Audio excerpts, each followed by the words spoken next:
El diputado nacional Gustavo Mena. Diputado, un gusto saludarlo. Sergio Gutiérrez le habla, buenas tardes. ¿Qué tal? Buenas tardes.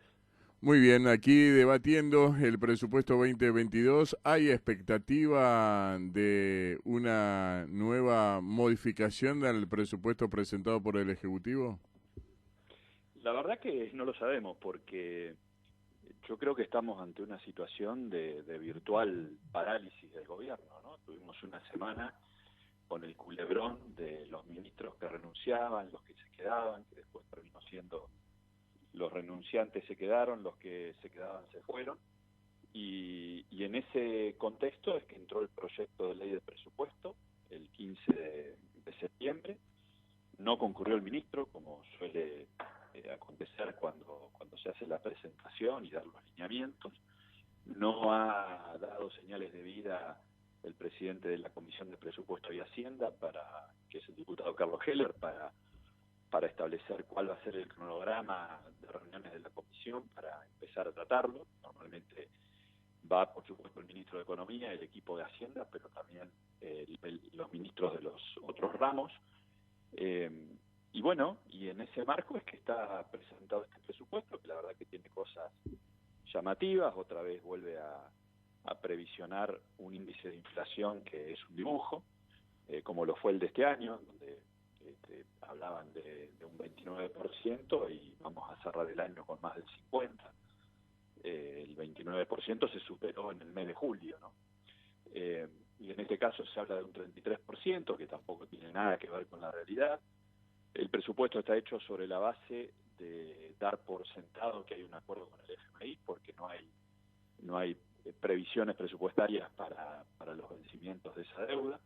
Tiene un fuerte déficit, admitido, digamos, en el texto del proyecto, de 4 billones, no millones, sino billones. Y después, bueno, nosotros hemos repasado la perspectiva federal, digamos, del presupuesto. Obviamente, en mi caso, me interesa lo de mi provincia, Chubut, y ahí hay una desinversión muy marcada en términos reales. En términos nominales, el presupuesto tiene menos fondos que los del año pasado para obras. Mm. Y si lo medimos por inflación, en términos reales, tiene una caída del 50% prácticamente. No hay obras de escala, y las que están presupuestadas parece una formalidad porque tienen montos irrisorios. Pongo un caso: una ruta largamente reclamada acá, el asfalto, que es la Ruta Nacional 260, son 107 kilómetros que faltan para vincular por una ruta asfaltada completamente Comodoro Rivadavia en el Atlántico con Puerto Chacabuco en Chile, en el Pacífico, lo que nosotros le llamamos el corredor bioceánico del Sí. sur de la provincia de Chubut. Bueno, para esa obra hay 29 millones de pesos. 29 millones de pesos no llegan a ser $300.000 al dólar oficial.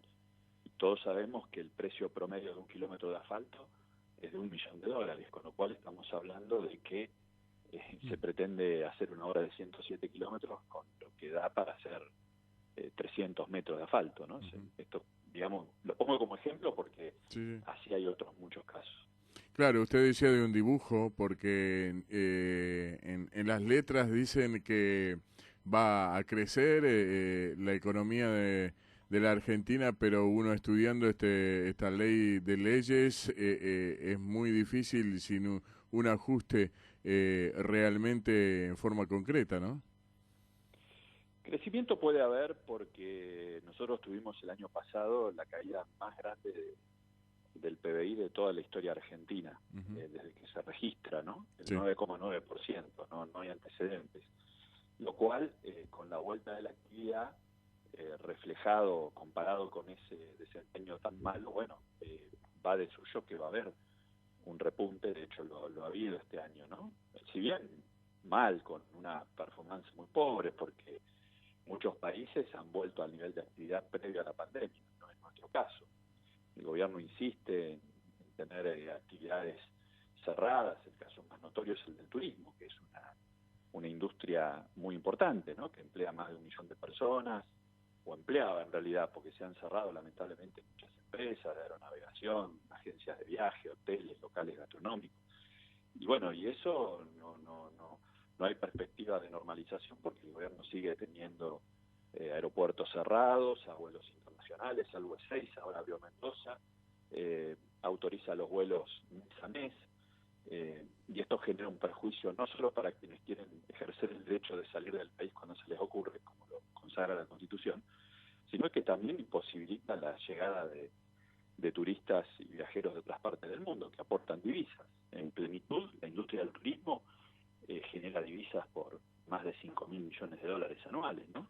Acá, nuevamente cito un ejemplo de Chubut, acá es muy importante la pesca deportiva continental, que vienen viajeros, especialmente de Estados Unidos, de Europa, a los lodges de pesca, y eso mueve toda una actividad, una cadena de valor de los lodges de pesca, guías de pesca, de los que van a buscar a los viajeros al aeropuerto, de los que los llevan, de los que le venden insumos y demás. Bueno, esa temporada empieza ahora el 1 de noviembre y no hay ningún anuncio concreto del gobierno en cuanto a qué va a pasar con permitir la entrada de gente que además se aísla, ¿no? O sea, no entra en contacto, sino que por definición pescan en soledad en algún lago o río patagónico. Bueno, y así tantas otras cosas. Así que yo creo que ese presupuesto no tiene sustento, no tiene tampoco definiciones claras, ha bajado los fondos para pagar sentencias jubilatorias, por ejemplo, le baja los fondos al Sistema Nacional de Bomberos, implica un ajuste severo sobre el presupuesto universitario.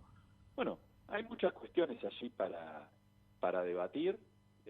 Entiendo que hay malestar también en el seno del propio oficialismo, pero yo lo que no puedo anticipar es cuál es el cronograma para tratarlo, porque no ha habido definiciones que las tiene que dar necesariamente el oficialismo y particularmente quien preside la Comisión de Presupuesto y Hacienda. Va camino a que la mayoría del presupuesto va a asignaciones familiares, ayudas sociales. Bueno, la inversión presupuestaria tiene un peso muy importante en la parte social, eso es así desde hace mucho tiempo, y el sistema jubilatorio argentino no se sustenta solo con aportes y contribuciones, sino que también, tiene una fuente de financiación por vía tributaria, ¿no? Esto es así, y bueno, es uno de los grandes desafíos que tiene para resolver la política argentina. Diputado, pareciera que el Poder Ejecutivo, la legislatura, en el Senado de la Nación, hasta la propia Cristina Fernández de Kirchner quiere hacer algunas políticas de inversión económica.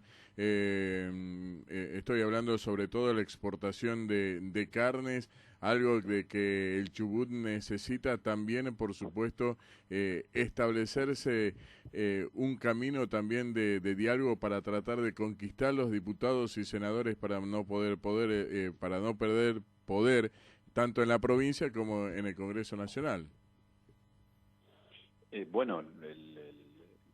La elección de hace 2 semanas, obviamente, de reiterarse esos resultados, trastoca claramente la composición de las cámaras, impide que el Senado siga siendo controlado a su antojo por el kirchnerismo, y creo que eso es una buena noticia, ¿no?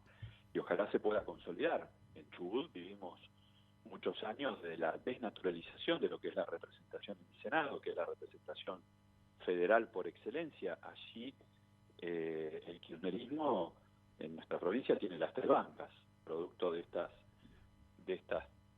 yo creo que son trampas electorales por la cual un candidato se presenta como una cosa supuestamente de un partido provincial, que es la versión peronista del partido provincial en Chubut, y una vez que obtiene la banca terminan todos en el bloque del Frente de Todos. Bueno, con este resultado que ojalá podamos ratificar, eso se va a invertir, y de tener 3 bancas por Chubut van a tener solamente una. Y esto también está pasando en otras provincias, y ojalá que sea así, porque el sistema de gobierno republicano necesita de equilibrio, necesita de controles cruzados, frenos y contrapesos, como dicen los americanos, y este resultado es una muy buena noticia desde ese punto de vista. Diputado, la última, en cuanto al presupuesto, el bloque se va a debatir, va a presentar el quórum, se va a aprobar, va a insistir con algunas modificaciones. No, bueno, no, primero hay que tratarlo. Este presupuesto así es invotable.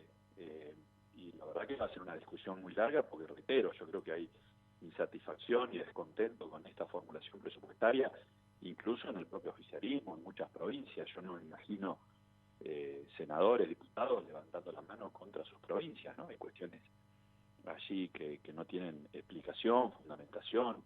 Hay provincias que salen perdiendo claramente en materia de inversión en infraestructura, que es tan necesaria por dos razones. Una, porque la obra pública genera empleo, moviliza la economía. Y en segundo lugar, porque necesitamos las obras de infraestructura. Acá tenemos un desastre eléctrico con los pueblos del interior, necesitamos las obras de transporte eléctrico, necesitamos obras de infraestructura que permitan seguir haciendo posible el desarrollo de parques de energía eólica, por ejemplo, que hoy está todo ese potencial, pero al no haber las obras para transporte, bueno, está limitada esa capacidad. Hace poco perdimos acá en el sur de Chubut una inversión privada de una empresa de primer orden internacional en materia de renovables de más de 100 millones de dólares, un parque un parque de 100 megas, porque no está en marcha la estación transformadora que es necesaria para subir esa energía en un lugar relativamente cercano, porque si no la inversión se vuelve inviable. Bueno, ese tipo de cosas en el presupuesto brillan por su ausencia, y así imagino que pasa en muchas provincias. Tenemos una obra que ya lleva 16 años, la autopista de Comodoro Rivadavia a Caleta Olivia, que es muy transitada, que vincula dos ciudades, la ciudad más grande de la Patagonia Austral, como es Comodoro, con más de 300.000 habitantes, con Caleta Olivia, que es la segunda ciudad de Santa Cruz, y que atraviesa, digamos, o vincula dos ciudades muy importantes de la cuenca petrolera del Golfo San Jorge. Y bueno, estamos dando vueltas hace 16 años y ahora aparece esa obra con solo 173 millones de pesos. Yo no me imagino, sinceramente, a un chubutense o un santacruceño, sea del partido que sea, votando a favor de esa asignación presupuestaria. Así que ¿cuándo se va a tratar? ¿De qué manera? No lo sé. Eso, reitero, es una definición que tiene que dar el oficialismo. Lo que sí está claro que así como está, es muy difícil que tenga una mayoría para ser votado. En mi caso particular, por lo menos, no lo pienso votar de esta manera. Una duda pequeña, ¿con la actual composición se debe aprobar o con la nueva? Vuelvo a contestar lo mismo. Eso es cuando se trata, como pasa siempre, lo define el oficialismo, porque por ahora tiene las mayorías para eso, ¿no? Para convocar a reunión. Reglamentariamente, la reunión de comisión la convoca el presidente de la comisión. Así que esto no sabemos cuál será la estrategia, si apurar el tratamiento o esperar al resultado de la elección y hacerlo con la nueva composición de las dos cámaras. No lo sé, la verdad, eso yo no lo puedo contestar. Un abrazo, muchísimas gracias por su tiempo y estamos a su disposición. Muchas gracias, un abrazo. Diputado nacional Gustavo Mena, aquí en edición calificada protagonista. ¿Por qué? Porque se habla del presupuesto 2022 y porque edición calificada es bien federal. Estamos hasta las 3 de la tarde.